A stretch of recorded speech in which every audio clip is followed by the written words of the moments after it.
அடுத்ததாக ஒரு சகோதரர் என்ன கேள்வி கேட்கிறார் என்றா, சுஜூத் செய்யும் போது நாம் தரையில் முதலில் கைகளை வைக்க வேண்டுமா அல்லது கால்களை வைக்க வேண்டுமா என்று ஒரு கேள்வி கேட்கிறார். சுஜூத் செய்யும் போது முதலாவதாக கைய நிலத்துல வைக்கணுமா அல்லது முழங்கால நிலத்துல வைக்கணுமா, குர்ஆன் ஹதீஸ் ஆதாரங்களோட விளக்குங்க என்று கேட்டிருக்கிறார். சுஜூத் செய்யும் போது கால்களைத்தான் முதலில் வைக்க வேண்டும், கைகளை பிறகுதான் வைக்க வேண்டும் என்ற கருத்துல சில பலவீனமான ஹதீஸ்கள் வருது. அந்த ஹதீஸ்களை நாங்க ஏற்றுக்கொள்ள கூடாது. ஆனா ஆதாரபூர்வமான செய்தி எப்படி வருதுண்டா, நசாயி என்ற ஹதீஸ் கிரந்தத்துல 1079வது செய்தியா வருது. இதை அபூ ஹுரைரா ரலியல்லாஹு அன்ஹு அவர்கள் அறிவிக்கிறார்கள்.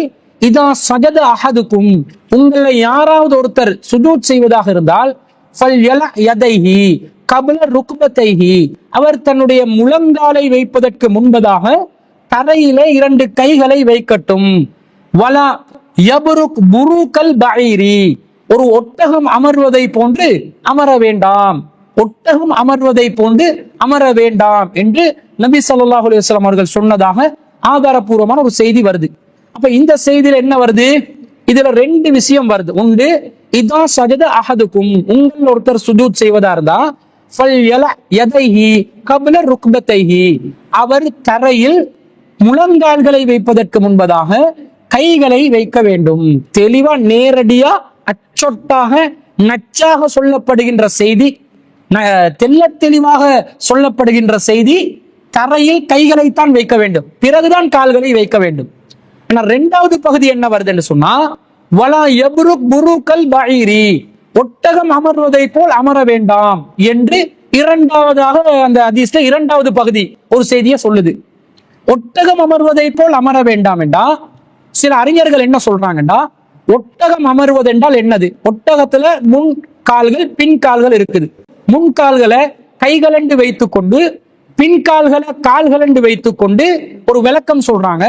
ஒட்டகம் அமர்வதை போல் ரசூல் அமர வேண்டாம் என்றாங்க. ஒட்டகம் எப்படி அமரும், முதலாவதாக முன்னுக்குள்ள கையதான், அதாவது முன் கால்கள் இருக்குதே அதைத்தான் தரையில் வைக்கும், பிறகுதான் பின்னாடி உள்ள கால்களை தரையில் வைக்கும். நீங்க ஒட்டகம் அமரும் வீடியோக்கள் எடுத்து பார்த்தீங்கன்னா முன்னாடி 2 கால்கள் பின்னாடி 2 கால்கள் எல்லாம் 4 கால். ஆனா நாங்க விளங்கி கொள்றதுக்காக முன்னாடி உள்ள 2 கைகள் என்றும் பின்னாடி உள்ள 2 கால்கள் 2 கால்கள் என்றும் எடுத்துக்கொண்டால் ஒட்டகம் அமரும் போது முன்னாடி உள்ள 2 கைகளை தான் தரையில் வைக்கும். அப்ப ரசூல் என்ன சொல்றாங்க, ஒட்டகம் அமர்வதை போல் அமர வேண்டாம். அப்போ ஒட்டகம் கையை வச்சுதானே அமருது, அப்ப கையை வச்சு அமர வேண்டாம் என்றால் நாங்க சுஜூத் போகும்போது காலை தான் வைக்கணும் என்று சில பேர் கருத்து சொல்லி என்ன சொல்றாங்க தெரியுமா, இந்த ஹதீஸ்ல முன்பகுதி என்ன சொல்லுது, முதல்ல கையை வைங்க பிறகு முழங்கால வைங்கன்றது. பின்பகுதி என்ன சொல்லுது, முதல்ல முழங்கால வைங்க பிறகு கையை வைங்கன்றது. இந்த ஹதீஸ் ஒன்று கொண்டு முன்பகுதி பின்பகுதியை முரணாக சொல்கிறது. எனவே இந்த ஹதீஸ்ல குழப்பம் இருக்குது. எனவே குழப்பம் இல்லாம நாங்க அந்த பலவீனமான ஹதீஸை பின்பற்றிட்டு போலாமே என்ற மாதிரி சொல்றாங்க. பலவீனமான செய்தியை பின்பற்ற முடியாது. இந்த ஹதீஸ்ல குழப்பம் இருக்குதான்னு கேட்டா எந்த குழப்பமும் இல்லை. முதலாவது பகுதி தெளிவாக சொல்கிறது, நீங்கள் இதா சஜத அஹதுக்கும், உங்களை யாராவது சுஜூத் செய்யறதா இருந்தா ஃபல்யல யதைஹி, அவர் தனது 2 கைகளை வைக்கட்டும். தெளிவான வாசகங்கள். கப்ல ருக்பத்தைஹி, 2 முழங்கால்களை வைப்பதற்கு முன்பதாக.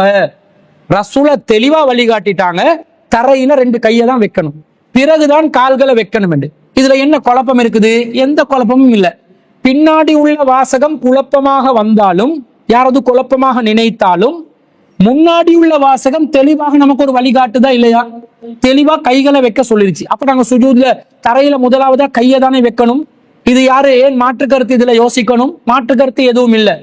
சரி, பின்னாடி வாரத ரசூல் ஸல்லல்லாஹு அலைஹி வஸல்லம் ஓமையாக சொன்னது அதுல ஏதாவது குழப்பம் இருக்குதான்னு கேட்டா அதுல எந்த குழப்பமும் இல்லை.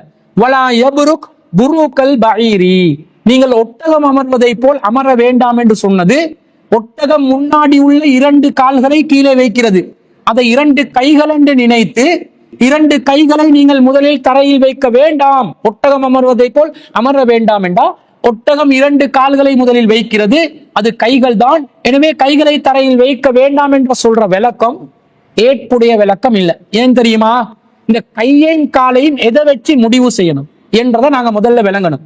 கையுடைய டிசைன் என்னன்னு சொன்னா முன்பகுதிக்கு தான் வளையும், கை முன்புறமாக வளையும், கால் பின்புறமாக வளையும், பின்பகுதியில வளையும்.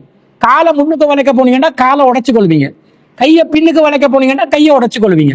அப்ப கையையும் காலையும் எப்படி வேறுபடுத்தி கொள்ளணும் என்றா, முன்புறமாக வளையக்கூடியது கை என்றும் பின்புறமாக வளையக்கூடியது, பின்பகுதியில் வளையக்கூடியது கால் என்பதும் தான் அதனுடைய இயல்பு.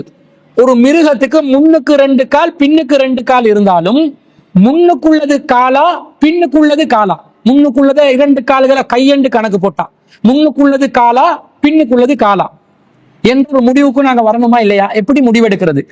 எந்த ஒரு பிராணியை கால்நடையை எடுத்துக்கொண்டாலும் சரி, அது முன்னுக்கு 2 கால்களை வச்சு கொண்டு இருக்குதே, அது உண்மையிலே கையா காலா என்று கேட்டால் அது உண்மையிலே கால் தான். ஏன் தெரியுமா?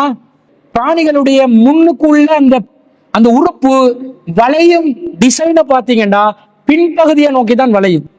அப்ப பின்பகுதியை நோக்கி வளையக்கூடியதுக்கு என்ன சொல்லுவோம்? நாங்க கால் என்று சொல்லுவோம். ஒரு பிராணியுடைய பின்பகுதியில் இருக்கக்கூடிய 2 கால்கள் முன்பகுதியை நோக்கி தான் வளையும். இப்ப எந்த கால்நடையிலும் முன்னாடி உள்ள 2 கால்கள் பின்புறத்தில் வளையக்கூடியதாகவும் பின்னாடி இருக்கக்கூடிய 2 கால்கள் முன்புறமாக வளையக்கூடியதாகவும் இருப்பதிலிருந்து பிராணியுடைய முன்பாதங்களாக இருக்கக்கூடியது பாதங்கள், பின்னாடி இருக்கக்கூடியதுதான் கைகளாக இருக்கிறது. அப்போ ஒட்டகம் அமர்வதை போல் அமர வேண்டாம் என்றா, ஒட்டகம் முன்னாடி எதை வைக்கும்? முன்னால் இருக்கக்கூடிய 2 கால்களை தான் வைக்கும். ஒட்டகம் அமர்வதை போல் 2 கால்களை முன்னாடி வைத்து அமராதீர்கள் என்றுதான் அந்த ஹதீஸுக்கு அர்த்தம். ஒட்டகத்துல பின்னாடி இருக்கக்கூடிய 2 கால்கள் என்று நாங்கள் சொல்லிக் கொண்டாலும் அது அசையும் திசையை நோக்கி பார்க்கும் பொழுது அது முன்புறமாக வளைகிறது. எனவே ஒட்டகத்துல பின்னாடி இருக்கக்கூடியது கைகளாக இருக்கிறது. அப்ப முன்னாடி கால்களும் பின்னாடி கைகளும் என்ற டிசைன்ல தான் எல்லா கால்நடைகளும் இருக்கின்றன. எனவே அது ஒட்டகம் அமர்வதை போல் அமர வேண்டாம் என்றால், ஒட்டகம் அமர்வதை போல் முன்னாடி கால்களை வைத்து அமராதீர்கள், கைகளை வைத்தே அமருங்கள் என்ற கருத்தில் மிக நேர்த்தியாக சரியாக தான் சொன்ன கருத்துக்கு பொருத்தமான ஊமையோடு தான் நபி ஸல்லல்லாஹு அலைஹி வஸல்லம் அவர்கள் சொல்லி இருக்கிறார்கள். எனவே சுஜூத் செய்பவர்கள் முதலாவதாக தன்னுடைய 2 கைகளை தான் தரையில் வைக்க வேண்டும், பிறகு கால்களை வைக்க வேண்டும். வயசுக்கு போனவங்க சுஜூத் செய்யும் போது கஷ்டமா இருக்குது, முன்னாடி தரையில காலை தான் வைக்கணும் என்ற மாதிரி சிலர் கேட்பீங்கண்டா, நீங்க உங்களோட கைகளை வச்சு பேலன்ஸ் பண்ணி உங்களுக்கு போக முடியும். அப்படி உங்களுக்கு சிரமம் கஷ்டம், அப்படி நான் கையை வச்சு சுஜூத் செய்ய போனேன்டா நான் தடுமாறி விழுந்துருவேன், எனக்கு முடியாம இருக்குது, நான் நிர்பந்திக்கப்படுகிறேன் என்றால், லா யுகல்லிஃபுல்லாஹு நஃப்ஸன் இல்லா உஸ்ஸாஹா, எந்த ஒரு ஆத்மாவும் அதன் சக்திக்கு மீறி சிரமப்படுத்தப்பட மாட்டாது என்று அல்லாஹ் தஆலா திருக்குர்ஆன்ல 2வது அத்தியாயத்துல 286வது வசனத்துல அல்லாஹ் சொல்லி இருக்கிறான். எனவே அல்லாஹ் உங்களோட சக்திக்கு மீறி சிரமப்படுத்த மாட்டான். அப்ப நீங்க முடிஞ்ச அளவுக்கு கையை வச்சு சுஜூதுக்காக போறதுக்கு முயற்சி செய்யுங்கள். முடியாத நிலையில காலை வச்சு போனீங்கன்னா அல்லாஹ்வோட உள்ளத்தை கவனத்தில் கொண்டு, உங்களோட சிரமத்தை கவனத்தில் கொண்டு, உங்களோட நியத்தை கவனத்தில் கொண்டு அல்லாஹ் உங்களை மன்னிப்பதற்கு போதுமானதாக இருக்கிறான். ஆனா கண்டிப்பாக இயல்பான நிலையில் இருப்பவர்கள் தரையில் முதலாவதாக கைகளைத்தான் வைக்க வேண்டும், பிறகுதான் கால்களை வைக்க வேண்டும் என்பது இந்த செய்தியிலிருந்து நாங்கள் தெளிவாக புரிந்து கொள்கிறோம்.